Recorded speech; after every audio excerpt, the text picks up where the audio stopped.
Japan has begun discharging Fukushima wastewater into the Pacific Ocean. Now we're in Japan, where nearly 1 million tons of effluent from the Fukushima nuclear power plant is being dumped into the Pacific Ocean.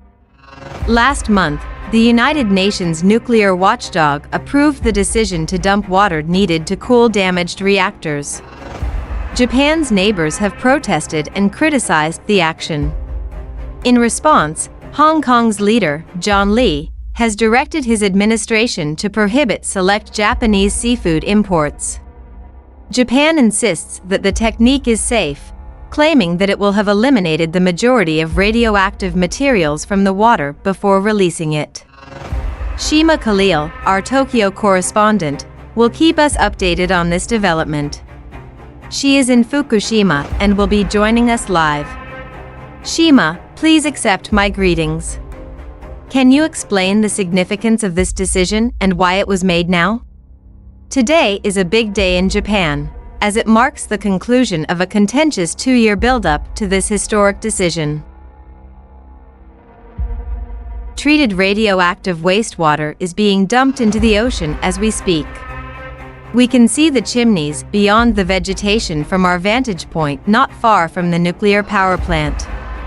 The water's release has been streamed in real time.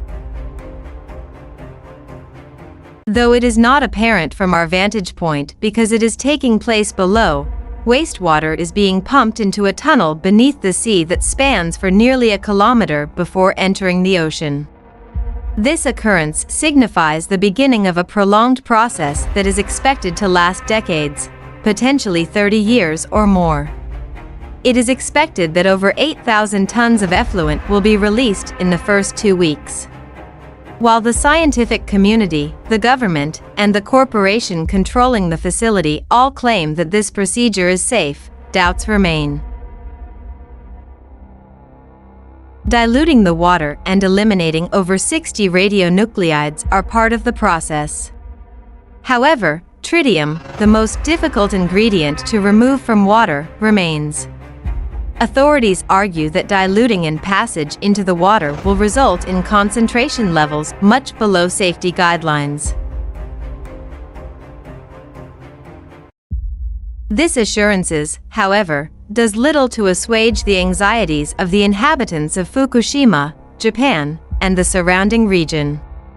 We attempted to speak with local fishermen near a fishing port. They have been advised, however, not to comment on the topic today.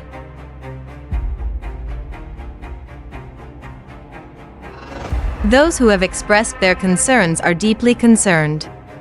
They describe the significant damage to Fukushima fish's reputation and the difficult effort of regaining trust in their seafood, which took years.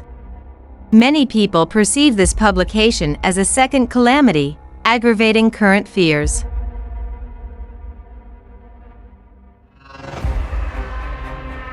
People are concerned about the safety of the food they feed their children. This concern is not restricted to Japan.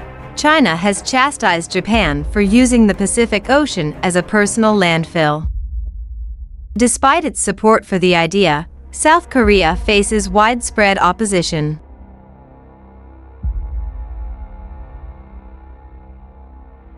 Even Hong Kong has banned Japanese seafood shipments.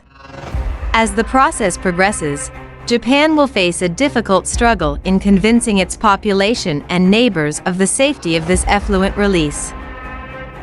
So far, skepticism has prevailed, with few persuaded by the guarantees presented.